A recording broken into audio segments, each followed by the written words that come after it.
Allahumma sholli ala Muhammad. Ngaku-ngakunya Tuhannya Allah, tapi kerjaannya marah. Ngakunya Tuhannya Allah, tapi sukanya fitnah.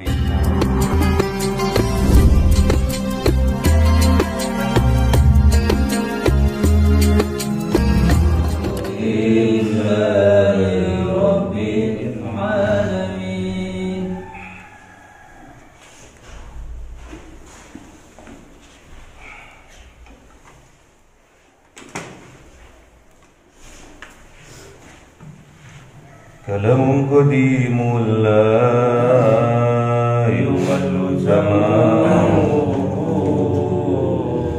tanazzaha an qawli wa waliyati bi astamir min kulli wa nuru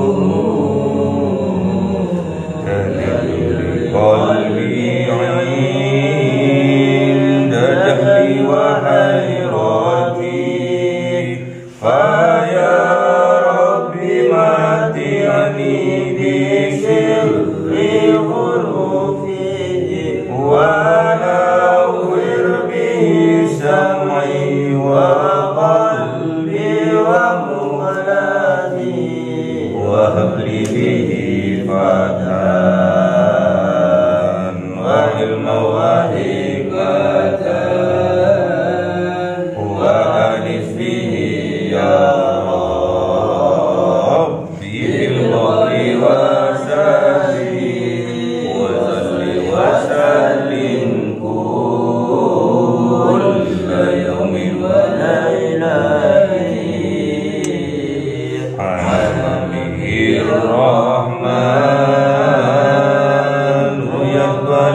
Bismillahirrahmanirrahim. Surah Ali Imran 162.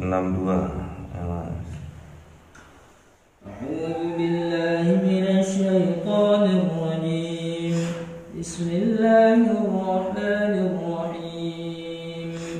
Afaman ittaba'a ridwanallahi kaman ba'a bi sakhatin minallahi wa ma'wahu jahannam wa bi'sal masir. Sadaqallahul azim. A'udzu billahi minasy syaithanir rajim. Bismillahirrahmanirrahim. Hum darajatun indallah wallahu basirun bima ya'malun. Sadaqallahul azim. Bismillahirrahmanirrahim. Laqad manallahu 'alal mu'minina idh ba'atsa fihim rasulan min anfusihim yatlu 'alaihim ayatihi wa yuzakkihim wa yu'allimuhumul kitaba wal hikmah wa in kanu min qablu lafi dhalalin mubin. Sadaqallahul azim. Bismillahirrahmanirrahim. Afaman ittaba'a, apakah orang-orang ittaba'a yang mengikuti, yang tunduk, yang patuh ridwanallah dalam keridhaannya Allah, kamamba'ah seperti orang-orang ba'ah kembali mereka bisa khotim minallah dengan mendapatkan sakhatin, kemarahan, kemurkaan minallah dari Allah, wa ma'wahu jahannam, dan tempatnya mereka jahannam, yaitu neraka jahannam. Wa bi'sal masir, dan neraka jahannam itu bi'sah, seburuk-buruknya al-masir, kembali, seburuk-buruknya tempat untuk kembali. Ini dipertanyakan oleh Allah. Ini dipertanyakan oleh Allah kepada Kanjeng Nabi Muhammad. Kira-kira menurut awakmu itu apakah sama orang yang mengikuti, orang yang taat, orang yang berada dalam keridhaannya Allah, apakah sama dengan orang yang kembali mendapatkan kemurkaan dari Allah? Pastinya tidak sama. Orang baik dengan orang yang buruk tentunya berbeda. Kalau yang buruk, wa ma'wahu jahannam, tempatnya di dalam neraka jahannam. Yang enggak sama orang yang mendapatkan ridwan, orang yang mendapatkan ridho dari Allah, tentunya tempat kembalinya adalah surga. Ya ayyatuhan nafsul mutmainnah, irji'i ila rabbiki radiyatan mardiyah, fadkhuli fi ibadi wadkhuli jannati. Kalau sudah orang itu mendapatkan ridho dari Allah, besok di yaumil kiamah akan sama-sama dikumpulkan oleh Allah di sebuah padang, di sebuah kebun. Sebelum masuk surga dikumpulkan dulu, berbariskan dulu, biar istighosahan dulu, biar tahlilan dulu, dikumpulkan sesama hamba-hambanya yang diridhai oleh Allah. Fadkhuli fi ibadi wadkhuli jannati.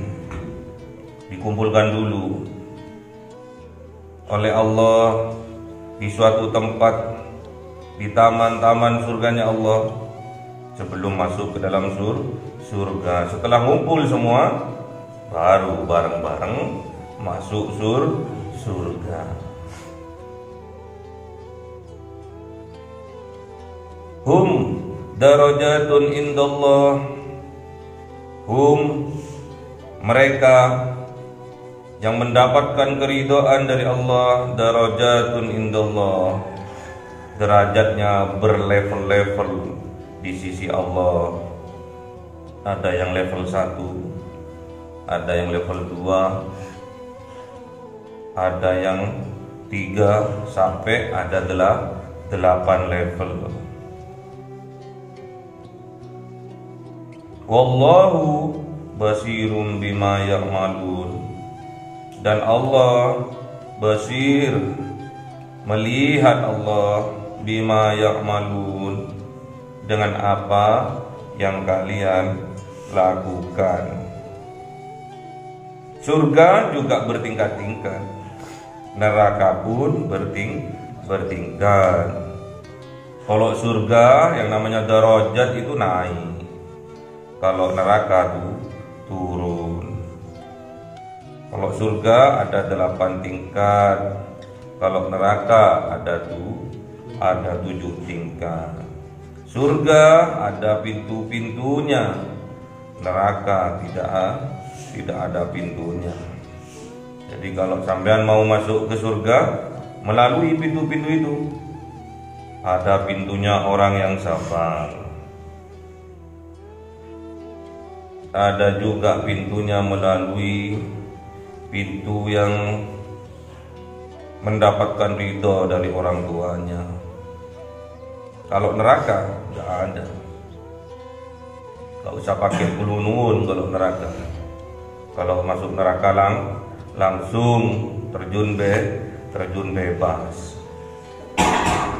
Dan kalau belajar renang terjun bebas, gaya batu, nyemplung, kan gaya dada, gaya mukanya dulu yang dinyungsepkan ke dalam neraka. Laqad manallah, sungguh-sungguh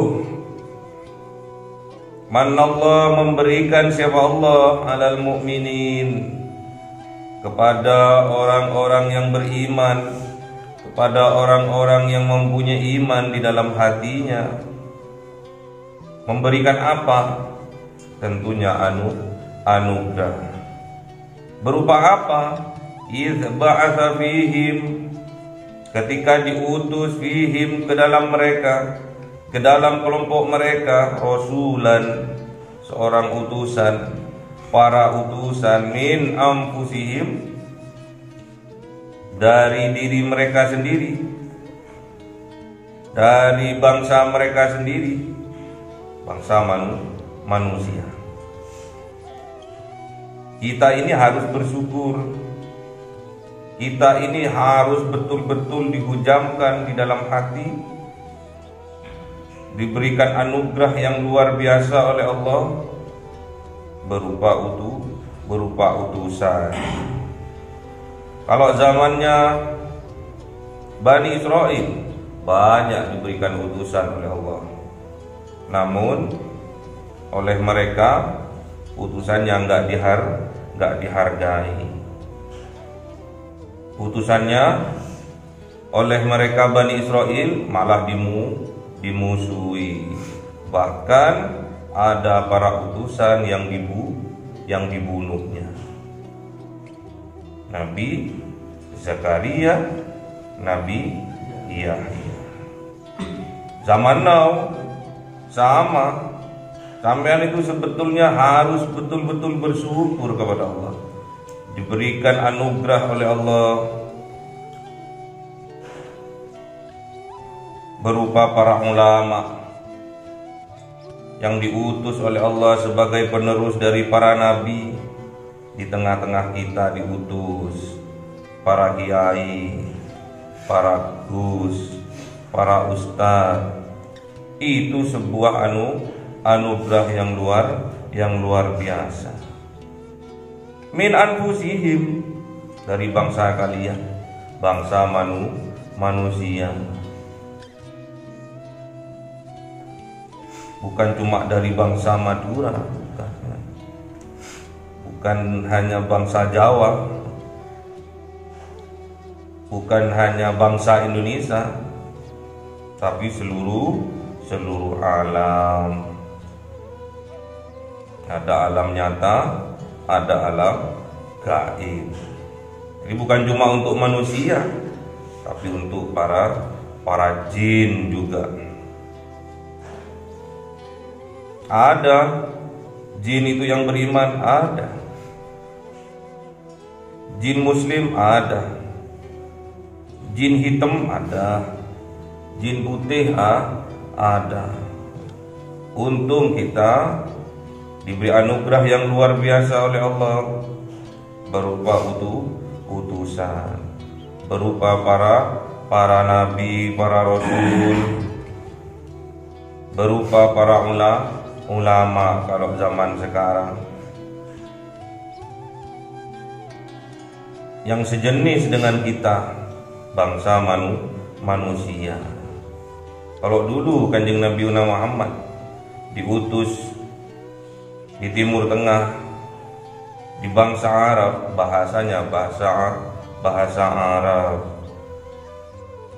Coba diutus di Madura, pasti bahasanya bahasa Madura. Untung sampean punya kiai, punya gus, punya lora dari bangsa Madura. Kita kala ngomong, tak kala memberi isyarat, tentunya sampean lebih paham, lebih mengerti dari bangsa Jawa. Karena sampean pahamnya bahasa Madura, akhlaknya akhlak Madura, tata kramanya tata krama Madura. Untung sampean. Khairun nas ahsanuhum khuluqa. Khairun nas ahsanuhum khuluqa, ditulis. Khairun nas ahsanuhum khuluqa, sebaik-baiknya manusia yaitu yang terbaik akhlaknya. Cari akhlak. Tak kala sampean di Arab Saudi, bandingkan dengan akhlak di Indonesia. Cari sampean akhlak tak kala sampean di Mekah, di Madinah, bandingkan dengan akhlak yang ada di Indonesia. Jauh berbeda. Untung kita diberi anugerah yang luar biasa oleh Allah, berupa ulama-ulama pewaris dari para nabi yang mengutamakan akhlakul karimah.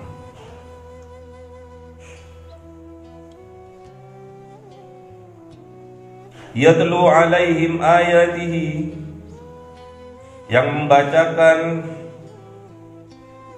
kepada mereka, alaihim atas mereka, yang membacakan para utusan itu, alaihim atas mereka, atas kalian, ayatihi, ayat-ayatnya Allah. Ayat-ayatnya Allah dibagi dua. Yang pertama ayat kauniyah, yang kedua ayat kauliyah. Membacakan yang bahasa Madura, yang bahasa Jawa, Amerika, mengajarkan utusan itu. Pewaris-pewarisnya para nabi mengajarkan tata bahasa, tata akhlak, diajarkan. Wa yuzakkihim, dan membersihkan mereka. Juga para utusan itu mengajarkan bagaimana tazkiyatun nafs, penyucian di diri kita, baik lahir maupun batin. Ini Kanjeng Nabi mengajarkan secara zahir mandi, jam 3 mandi. Bukan cuma tahu tok, tapi harus dikerjakan. Jam 3 mandi. Kanjeng Nabi seperti itu. Bahkan Kanjeng Nabi jam 1 mandinya. Katanya cinta Nabi, katanya sholawat bukti cinta Nabi.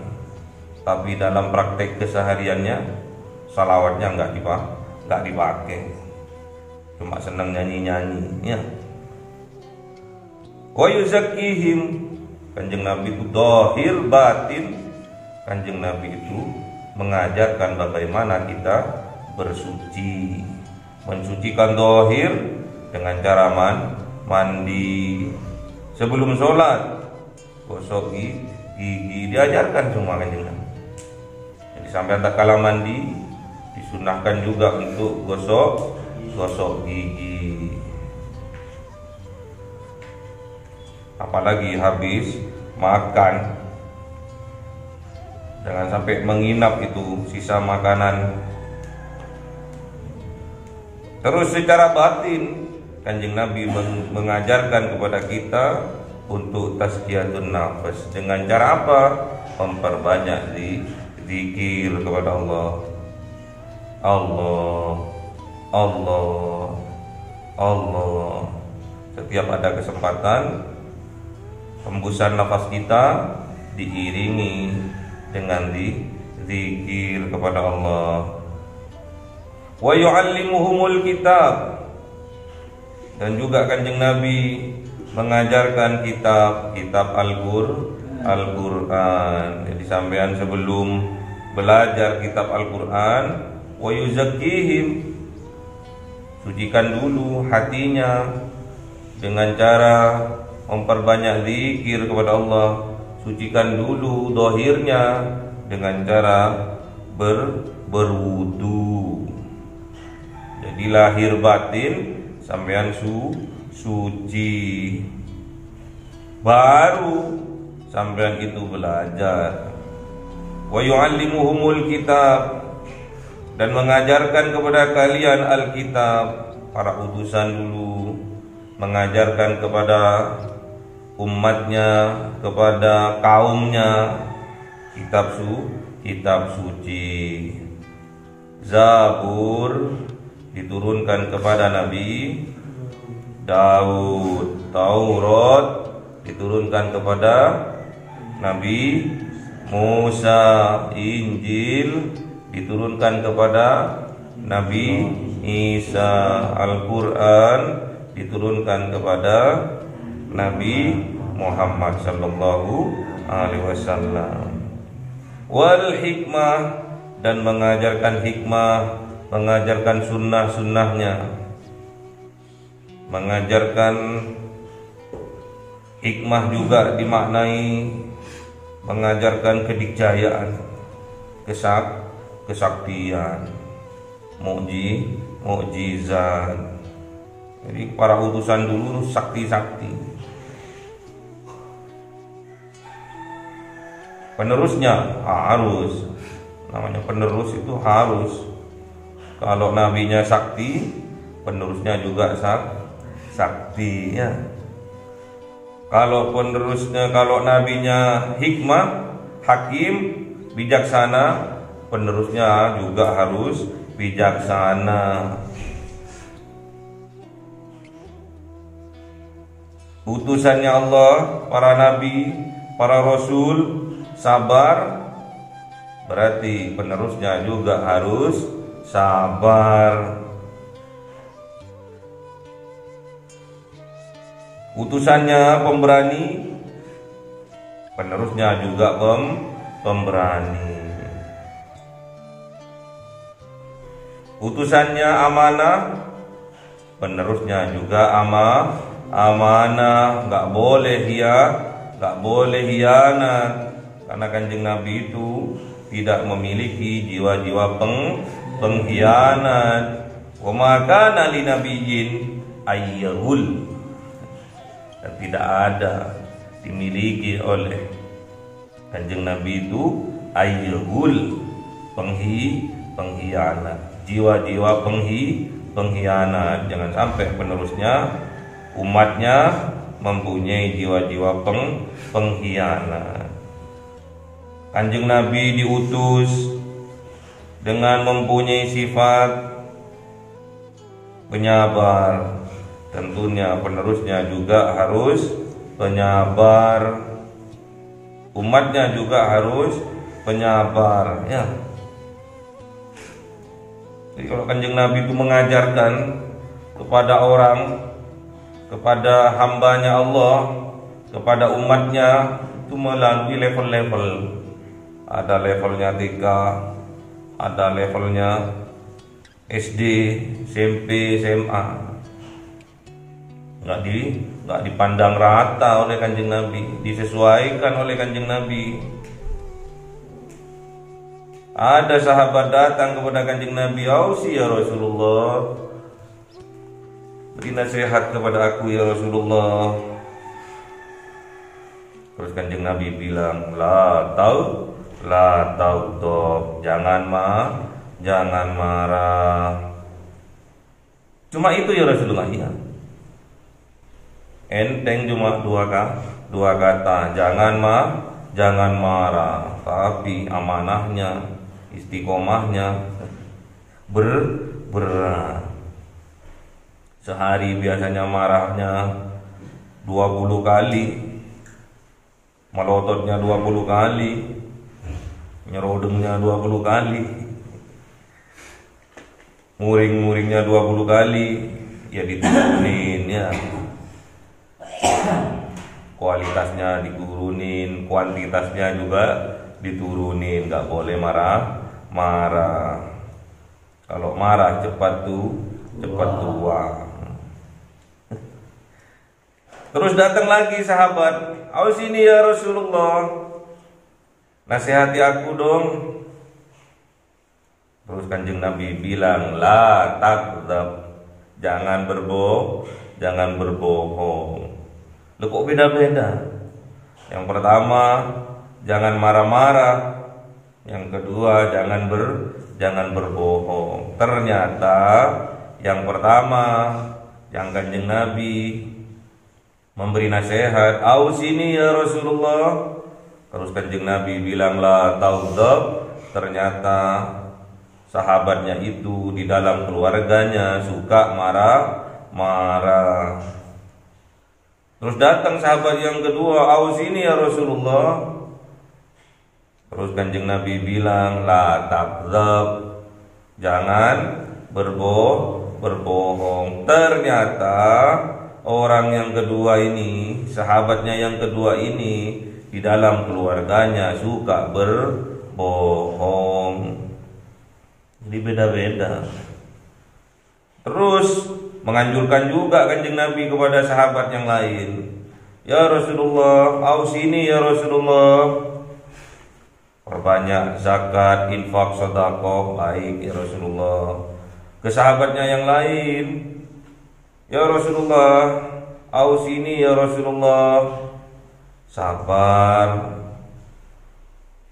ikhlas."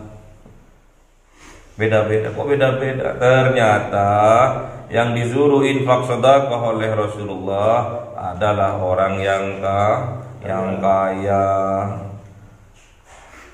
Ternyata orang yang disuruh sabar oleh Rasulullah ternyata orangnya orang yang miskin. Jadi kalau sampean ingin belajar sabar, jadilah orang yang miskin. Miskin apa? Miskin karep.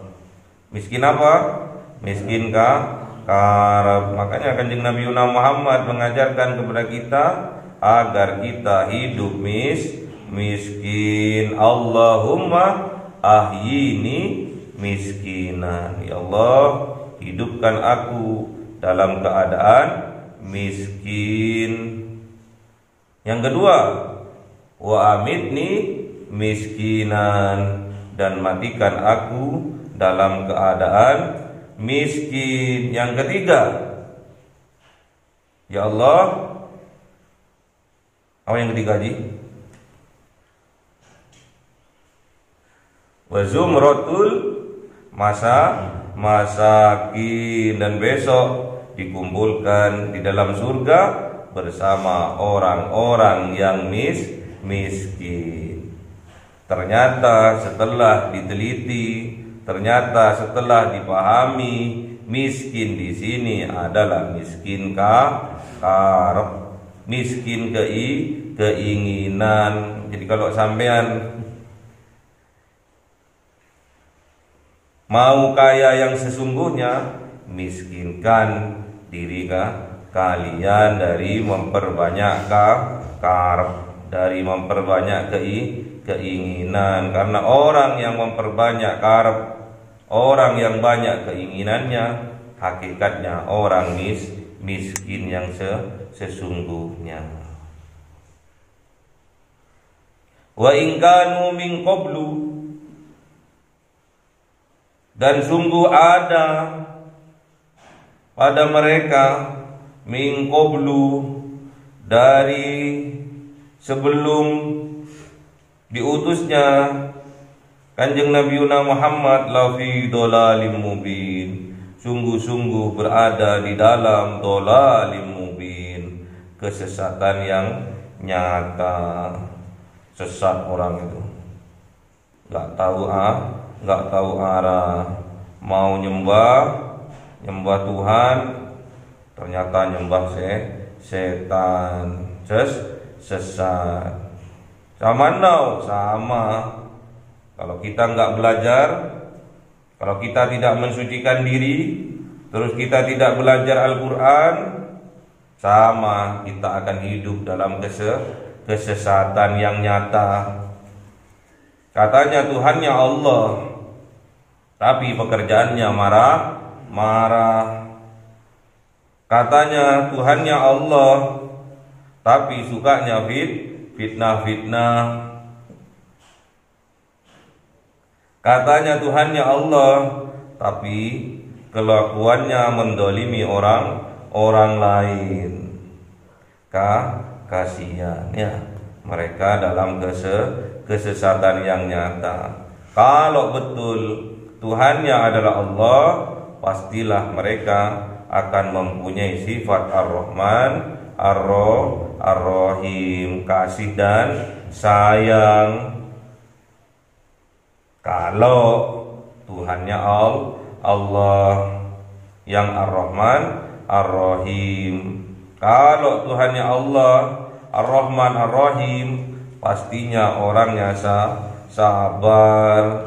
Kalau Allahnya Ar-Rahman, Ar-Rahim, pasti dalam kehidupan sehari-hari mengutamakan kasih dan sayang, akhlaknya mulia. Jangan sampai kita berada lafi dhalalim mubin, dalam kesesatan yang nyata. Ngaku-ngakunya Tuhannya Allah, tapi kerjaannya marah. Ngakunya Tuhannya Allah, tapi sukanya fitnah. A'udzubillah min dzalik. Semoga kita diberi kekuatan oleh Allah menjadi orang yang terbaik. Khairun nas ahsanuhum khuluqa, khairun nas anfa'uhum linnas, khairukum man ta'allamal Qur'an wa 'allamahu. Khairukum man ta'allamal Qur'an wa 'allamahu. Khair apa lagi?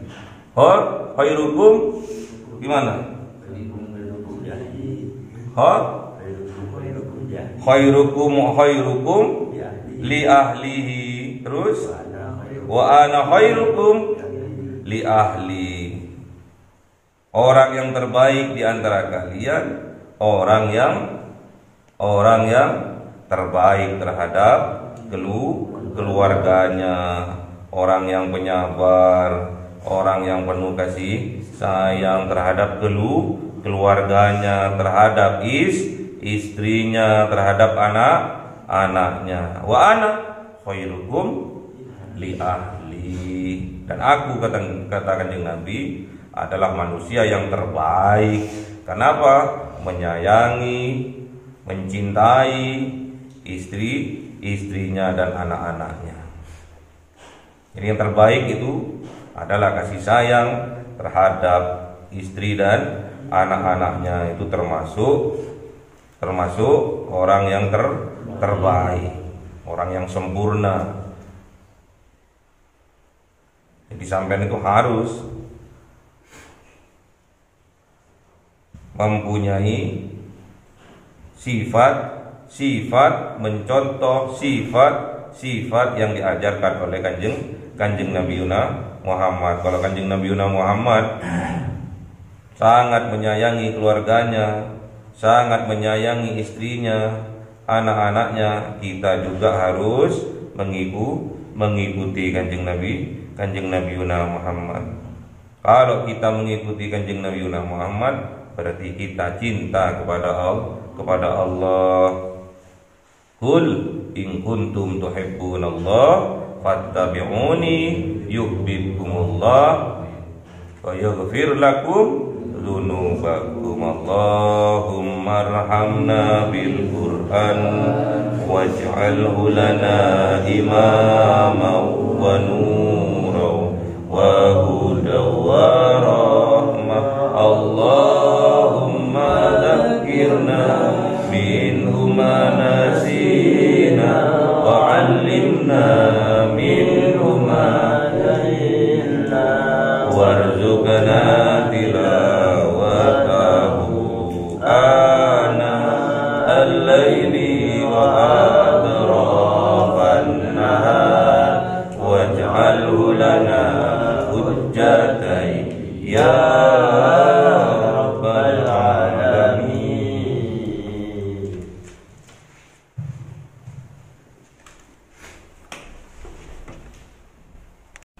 Cahaya 1000 bulan yang dimasukkan oleh malaikat ke dalam hati seorang hamba pilihan atas perintah Tuhannya, memancar dengan dahsyat penuh cinta, menembus relung-relung jiwa yang gelap penuh nista, berubah menjadi terang penuh kasih sayang. Itulah Lailatul Qadar.